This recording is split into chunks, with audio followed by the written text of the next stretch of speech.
Olá, boa tarde. Sejam bem-vindos a mais uma edição de Mercado e Companhia. Vamos aos destaques de hoje. Colheita do trigo avança no Brasil e, mesmo assim, os preços continuam subindo. A retirada da TEC para facilitar a importação do cereal está no radar do governo.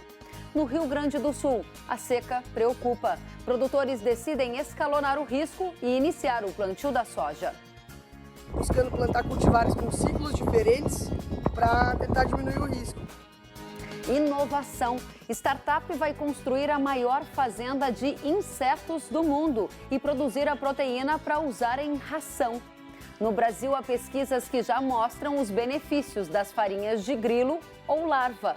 Você vai ver também que a Câmara de Comércio Exterior decide hoje se autoriza a isenção da TEC para soja e milho de fora do Mercosul. E ainda, Brasil e Estados Unidos devem assinar acordo comercial na próxima segunda-feira. O Mercado e Companhia já está no ar.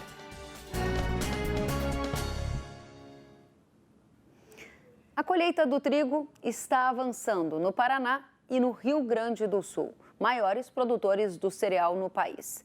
Mesmo com a oferta, os preços estão em um dos mais altos patamares da história. Nesta semana, o governo sinalizou que pode retirar a tarifa externa comum e facilitar a importação do trigo de fora do Mercosul. No Paraná, a colheita chegou a 79%, segundo dados do Departamento de Economia Rural. O trabalho está mais acelerado do que o ano passado, quando 76% da colheita estava finalizada. A projeção do DERAL é que a safra chegue a 3 milhões e 300 mil toneladas e seja uma das 5 maiores já registradas no estado. Enquanto a colheita avança, o preço não para de subir. Ontem, no levantamento do CPEA, o trigo chegou a R$ 1.255,22 por tonelada, mais alto patamar desde o início da colheita em 1º de setembro. Já no Rio Grande do Sul, a produção, segundo a Conab, deve atingir 2 milhões e 500 mil toneladas e ficar 12% acima do ano anterior. Até ontem, a colheita do cereal estava em 18%, segundo a Emater, acima dos 7% registrados no mesmo período do ano passado. No estado, ontem, o preço chegou a R$ 1.169,65 por tonelada, maior patamar desde o começo da colheita. Diante da alta dos preços, o governo já sinalizou que pretende facilitar a importação do cereal. Em entrevista ao Mercado e Companhia, ao ser perguntado se a retirada da TEC do trigo está no radar, o diretor de Política Agrícola da Companhia Nacional de Abastecimento, Sérgio Desen, respondeu. Toda oscilação brusca de preço, toda volatilidade de preço está no radar. Aliás, a ministra, no início de todo o processo que a gente viveu durante a pandemia, ela deu como certo que a gente teria oscilações grandes nos preços dos produtos agrícolas. Essa volatilidade seria um efeito colateral de todo esse processo. No campo, os produtores repercutem a informação. Nada mais justo que num momento como esse, que os preços estão muito acima do preço mínimo, praticamente chegando a 70% acima do preço mínimo, e o governo abre as portas do Brasil para outras internações, mesmo que sem adicional de tarifa externa comum para garantir o abastecimento. Portanto, nós não vemos nenhuma objeção sobre esse ato intencionado pelo governo federal, principalmente pelo Ministério da Agricultura, para garantir o abastecimento que nesse momento está tremendamente aquecido. Eu acho que vai sobrar para o produtor brasileiro de novo, que pela primeira vez de muitos anos para cá, que o trigo está num preço justo. Então, ultimamente, o trigo sempre foi barato, como o arroz também foi, e agora que ele chegou num preço razoável para o produtor produzir, tirar a taxação.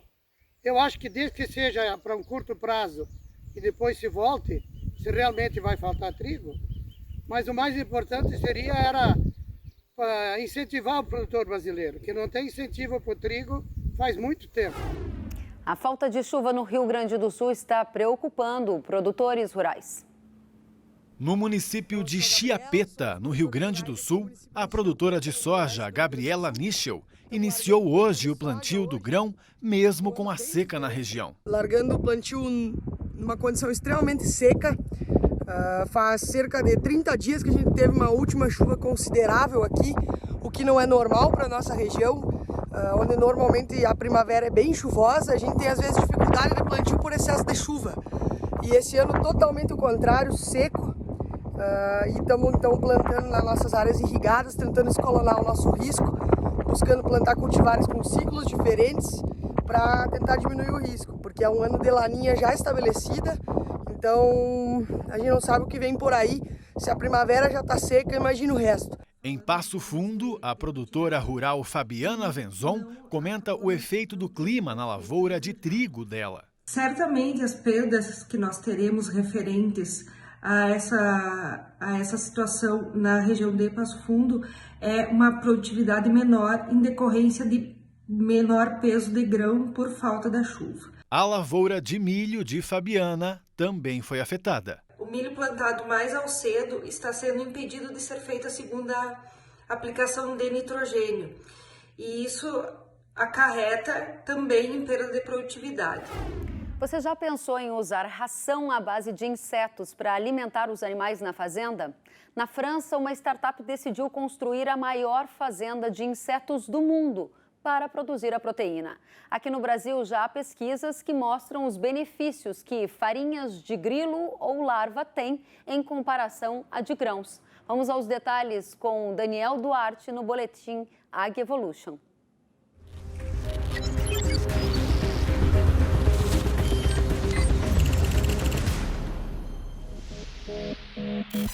Olá amigos do Mercado e Companhia, tudo bem? O destaque do Evolution da semana na verdade é uma pergunta. Você já imaginou alimentar seus animais com rações à base de insetos? Pois é, tem muita gente que acredita nessa ideia, inclusive investe bilhões de reais em projetos com esse foco.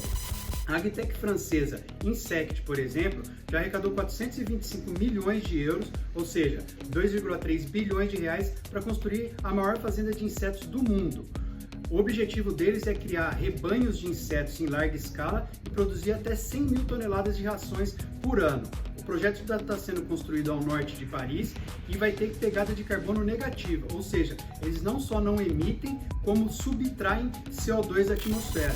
Muito interessante, né? E a ciência ampara o uso de insetos para nutrição, seja de suínos, aves, peixes, bovinos e até mesmo de seres humanos. Tem um projeto da Universidade Federal de Minas Gerais que mostrou que farinhas de grilo, larvas e de mosca negra têm benefícios em relação aos grãos. Suas farinhas têm o mesmo nível de digestibilidade, um nível de digestibilidade similar ao da soja, mas tem ganhos em lipídios, vitaminas e minerais. Interessante, né? No caso dos suínos, inclusive, houve uma melhora na conversão alimentar de 18% quando eles foram alimentados com um banquete de grilos. Já imaginou isso? E para chegar para os humanos é apenas uma questão de tempo. Existem 16 mil tipos de insetos que são comestíveis para os seres humanos, entre eles gafanhotos, formigas, besouros, larvas e vários outros. Segundo a ONU, num relatório que eles divulgaram em 2014, os insetos são saudáveis, sustentáveis e deliciosos. Será? Bom, esse foi o Destaque Ag Evolution dessa semana e na semana que vem tem mais. Um abraço, tchau, tchau! Muito bom, Daniel. Até a próxima semana. Há menos de 3 semanas para as eleições dos Estados Unidos, cerca de 15 milhões de americanos já votaram na disputa presidencial. A perspectiva é de que, pela primeira vez na história, a maioria dos eleitores vote antes do dia 3 de novembro, a data oficial da votação. A quantidade de gente que votou até agora equivale a 10% do comparecimento às urnas em 2016. As autoridades do país relataram um recorde de comparecimento precoce. E o nosso tema é a eleição dos Estados Unidos com o Matheus Andrade, consultor político da BMJ Consultores. Matheus, boa tarde. O que já dá para entender dessa antecipação nos votos? A eleição desse ano vai ser bastante tumultuada? Boa tarde, Kellen. Sim, a gente vai ter uma eleição que é muito tumultuada e com recorde de votação, né? Como você mesmo bem pontuou, o comparecimento está sendo recorde. Nunca se teve um comparecimento tão alto de forma antecipada às urnas, já chega a ser 12 vezes o comparecimento antecipado que houve nas últimas eleições, né? Então você tem uma grande campanha dos partidos, da sociedade civil para que as pessoas votem, né? Lembrando que o voto nos Estados Unidos ele não é obrigatório. Então é muito importante que as pessoas compareçam, né? Isso pode mudar muito o resultado das eleições. E também pode ser tumultuado, Kellen, quando a gente pensa nos problemas que a gente já está tendo, né? Com o Trump falando que não aceitará votos antecipados. Pois essa é a questão que eu ia te perguntar. O radar do mercado financeiro está voltado para a possibilidade de judicialização das eleições dos Estados Unidos. Você acredita que isso vai acontecer? Nós devemos ter um período conturbado ali até o resultado final das eleições, né? O Trump e o seu partido já declararam diversas vezes que não aceitarão os votos antecipados e é muito esperado que ele judicialize a questão se ele vier a perder a eleição, né, o que é indicado hoje. A gente viu na Califórnia agora, né, o Partido Republicano colocando urnas falsas nas ruas para as pessoas depositarem votos, o que pode causar uma grande polêmica, né? Eles colocaram de forma errada a palavra oficial. Então, tem diversos temas, diversas questões que podem levar, sim, a uma judicialização ou, pelo menos, a um limbo, como aconteceu na eleição do George Bush, né, na primeira vez. Demorou muito tempo para se ter o resultado definitivo. Agora, Matheus, a gente vê essa eleição, e a gente usou aqui a palavra atribulada, tumultuada, até porque nesta semana também foi alvo de discussão a decisão de algumas redes sociais de tirar uma publicação de um jornal norte-americano que fazia uma reportagem referente ao filho do candidato do Partido Democrata, o Hunter Biden. Isto, na sua visão, afeta o resultado da pré-eleição? Essa questão das redes sociais é vista de qual forma por você? Olha, quantitativamente, Kellen, ainda é difícil falar como isso vai afetar, mas com certeza causa uma grande discussão, né? O filho do Joe Biden já era uma pessoa visada desde antes da eleição, ele tinha algumas relações um pouco complicadas com executivos ucranianos que eram alvo de questionamento, então teve esse vazamento, né? Ontem, que foi bloqueado pelas redes sociais, isso causou uma grande discussão até que ponto as redes sociais estão censurando e tentando afetar as eleições. Então, é uma discussão que a gente já tinha visto na última eleição, que agora ganha ainda mais corpo. E nesse ambiente bastante cheio de informação das eleições dos Estados Unidos, hoje há um candidato que tem mais chance de levar a vitória, de acordo com os levantamentos prévios que estão sendo feitos? Olha, Kellen, os levantamentos prévios apontam entre 70% e 80% de chance de que o Joe Biden seja eleito, né?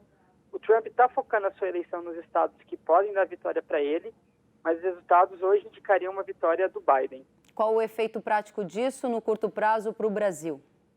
Olha, Kellen, eu acho que a gente tem dois efeitos, né? Um efeito que pode nos prejudicar seria uma maior pressão ambiental e um foco maior no Brasil. O Brasil foi citado nominalmente, né, no último debate entre os dois. Por outro lado, o Biden tem levantado muito a bandeira dos biocombustíveis. Isso pode criar mais oportunidades para os dois países terem parcerias tanto no etanol quanto no biodiesel e aumentar as exportações brasileiras agrícolas, né? Seja dos grãos, seja da cana ou seja já do biocombustível. Para encerrar, o tempo está esgotado. Esse acordo que deve ser assinado entre Brasil e Estados Unidos na segunda-feira tem algum efeito colateral para o agronegócio na sua avaliação? Olha, ele é um acordo mais voltado para o industrial, Kellen, mas ele ajuda o agronegócio quando ele diminui a burocracia comercial e diminui os custos, então diminui os descontos que chegam ao produtor no longo prazo. Matheus Andrade, é sempre uma satisfação recebê-lo. Volte sempre. Uma boa sexta-feira. Boa sexta-feira. Muito obrigado, Kellen. Até a próxima. Sentiu falta de algum conteúdo? Acesse canalrural.com.br.